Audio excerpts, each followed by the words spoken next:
மாவட்டம் அறந்தாங்கி அருகே பொன்பேத்தி அரசு உயர்நிலைப் பள்ளிக்கு முன்னாள் மாணவர் 50,000 மதிப்புள்ள மேசை, சேர் பள்ளிக்கு வழங்கினார். அறந்தாங்கி அருகே ஆவுடையார் கோவில் ஒன்றியத்திற்கு உட்பட்ட பொன்பேத்தி ஊராட்சியில் உள்ள அரசு உயர்நிலைப் பள்ளியில் சுமார் 270 மாணவ மாணவிகள் பயின்று வருகின்றனர்.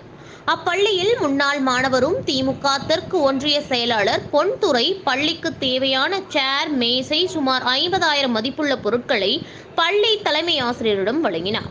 நிகழ்ச்சியில் பெற்றோர் ஆசிரியர் கழக தலைவர் வல்லாள மோகன், முன்னாள் மாணவர்கள் மாரிமுத்து, வடிவேல், தலைமை ஆசிரியர் பொறுப்பு சண்முகநாதன் மற்றும் ஆசிரியர்கள் நிகழ்வில் கலந்து கொண்டனர். அறந்தாங்கி செய்தியாளர் மாரிமுத்து.